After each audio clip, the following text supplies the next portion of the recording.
বাংলাদেশের ব্রাহ্মণবেড়িয়ায় আক্রান্ত ভারতীয়রা। কলকাতাগামী যাত্রীবাহী বাসে উদ্দেশ্য প্রণোদিতভাবে ট্রাকের ধাক্কা। সমাজ মাধ্যমে এমনই বিস্ফোরক অভিযোগ করেছেন ত্রিপুরার পরিবহন মন্ত্রী সুশান্ত চৌধুরী। এদিন তিনি ফেসবুক পোস্টে দাবি করেন, বাংলাদেশের ব্রাহ্মণবেড়িয়ায় কলকাতাগামী একটি বাসে উদ্দেশ্য প্রণোদিতভাবে একটি ট্রাক ধাক্কা দেয়। দুর্ঘটনার পর স্থানীয় লোকজনেরা ভারতীয়দের ক্রমাগত হুমকি দেয় বলেও অভিযোগ।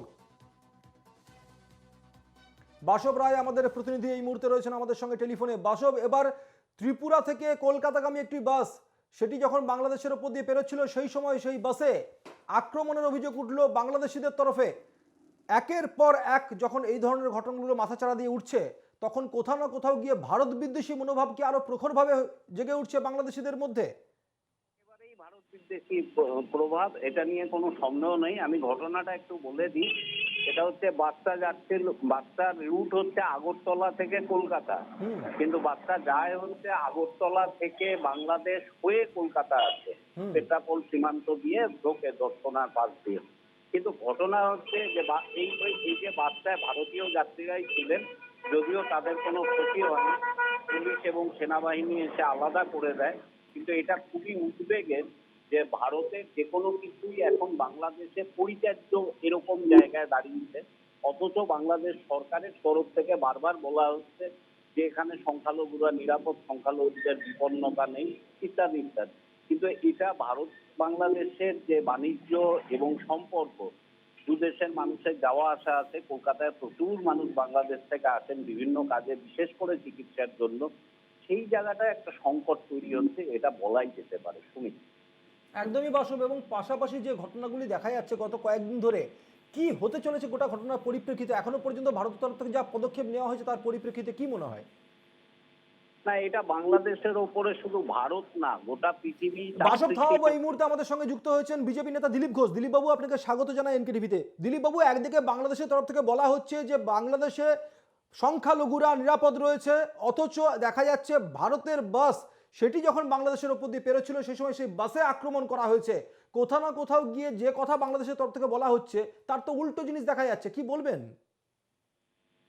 বেশ কিছুদিন ধরে বাংলাদেশেতে যে মাওবাদী মৌলবাদীরা সক্রিয় হয়েছে, পাকিস্তানপন্থীরা, তারা ভারতের বিরোধিতা করছে। ক্রিকেট মাঠে দেখুন, ক্রিকেট প্লেয়ারদের সম্বন্ধে, ভারত সম্বন্ধে যে ধরনের ভারত বিরোধিতা দেখেছি আমরা। আর ইদানিং কয়েক মাস ধরে যে আন্দোলন, তাতে ভারতবর্ষের বিরুদ্ধে স্লোগান, ভারতের জাতীয় পতাকা অপমান করা এবং ওখানকার হিন্দু সমাজের উপর আক্রমণ করা, এই যে একটা মৌলবাদী শক্তি ওখানে সক্রিয় হয়েছে, বিশেষ করে প্রাক্তন প্রধানমন্ত্রীকে ওখান থেকে ক্ষমতা থেকে সরিয়ে দেওয়ার পরে শেখ হাসিনাকে এরা বেশি দাবি করে। এতে সবচেয়ে বেশি ক্ষতি হচ্ছে পাকিস্তানের।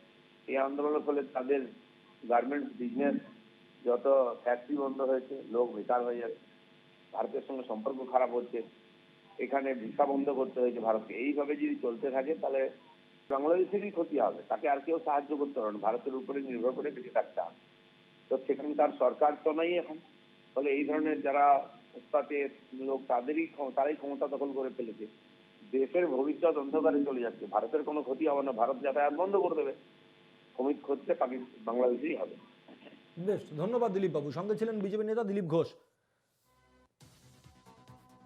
আমরা চলে যাব আবারও আমাদের প্রতিনিধি বাসব রায়ের কাছে। বাসব, যেমনটা তুমি বলছিলে, হ্যাঁ, বাংলাদেশের এই যে সাম্প্রতিক যে অ্যান্টি সংখ্যালঘু, এদের বিরুদ্ধে যে বাংলাদেশে আক্রমণ নেমে আসছে, আমি বাংলাদেশের জনমতটা কিন্তু বলতে পারি, বাংলাদেশের কাগজপত্র বা তাদের টিভি ডিবেট এবং মানুষের জনমত, এটা হচ্ছে বাংলাদেশ এই মুহূর্তে একটা কারণে ভারতের ওপর প্রবল ছাপ্পা। তার মূল কারণ হচ্ছে, সেই কারণটা হচ্ছে বাংলাদেশের যিনি প্রাক্তন প্রধানমন্ত্রী শেখ হাসিনাকে ভারত আশ্রয় দিয়েছে। যতক্ষণ না শেখ হাসিনার বিরুদ্ধে অনেক মামলা হয়েছে, এখন বাংলাদেশের মূল দাবিটা হচ্ছে শেখ হাসিনাকে তাদের হাতে তুলে দাও। যতদিন না শেখ হাসিনাকে বাংলাদেশ ঠিকঠাক ভাবে নিয়ে যায়, এটা বাংলাদেশের, আমি বলতে পারি, অলিখিত একটা স্ট্যান্ড। অর্থাৎ ভারতের ওপর এভাবে চাপ সৃষ্টি করা, সাধারণ মানুষের উপর অত্যাচার করে, সংখ্যালঘু ওখানে যারা আছেন, যাতে ভারত সরকার একটা টাইমে গিয়ে হাসিনাকে ছেড়ে দিতে বাধ্য হয়। এটা হচ্ছে একটা তত্ত্ব, কিন্তু মানে এটাই ঘটনা না। এবং এই মতটা বাংলাদেশে খুব প্রবল। কিন্তু যেভাবে বাংলাদেশ এবং ভারত, আপনি জানবেন কলকাতার একটা হসপিটাল সরাসরি বিবৃতি দিয়েছে যে আমরা বাংলাদেশিদের চিকিৎসা করব না। একই জিনিস ত্রিপুরাতেও দেখা গেছে। ত্রিপুরায় গতকাল দুটি হাসপাতাল বলেছে যে আমরা বাংলাদেশি কাউকে চিকিৎসা করব না।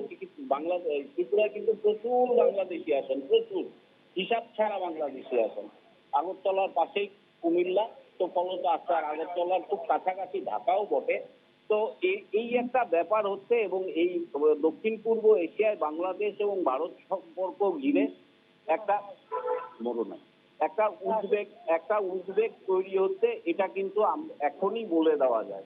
পরিস্থিতি খুব ভালো পরিস্থিতি এই মুহূর্তে নেই, এবং এটা সুদূর প্রসারী প্রভাব পড়তে পারে। যেমন আজকে জানেন গোটা পৃথিবী জুড়ে এই চিন্ময়কৃষ্ণ দাসের গ্রেপ্তারি, ইসকনকে নিষিদ্ধ করা, এই সব নিয়ে গোটা পৃথিবী জুড়ে ইসকন আজকে ডাক দিয়েছে যে শান্তি প্রার্থনা এবং কীর্তনের, সেটা আজকে গোটা পৃথিবীতেই হবে, বিশেষ করে দক্ষিণ পূর্ব এশিয়ার দেশগুলোতে।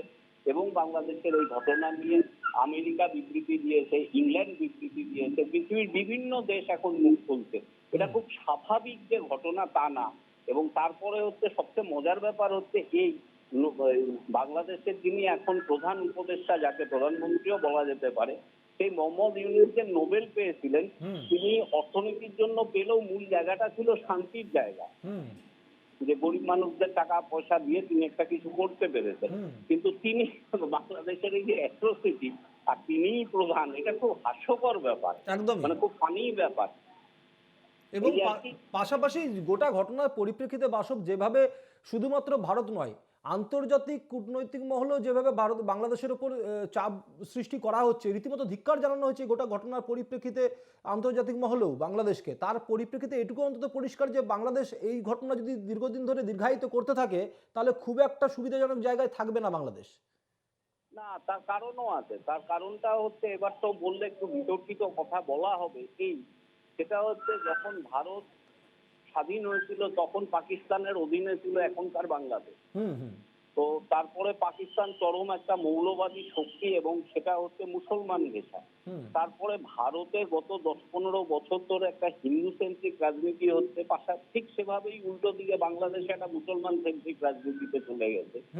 এটা হচ্ছে একটা পক্ষ শক্তিশালী হলেই অন্য পক্ষ একটা দানা বাঁধবে। কিন্তু সব ঘটনার পরিপ্রেক্ষিতে আগামী দিনে বাংলাদেশের তরফ থেকে যে এই যে দ্বিমুখী কথাবার্তা, যেখানে বলা হচ্ছে সংখ্যালঘুরা নিরাপদ আছে, সংখ্যালঘুদের উপর আক্রমণ হচ্ছে, ভারতের নাগরিকদের উপর আক্রমণ হচ্ছে যারা পেরোচ্ছে ওখান থেকে, সেই পরিপ্রেক্ষিতে বাংলাদেশ সরকার কি অবস্থানে, সেদিকে আমাদের নজর থাকবে। বাসব, অনেক ধন্যবাদ। সঙ্গে ছিলেন আমাদের প্রতিনিধি বাসব রায়।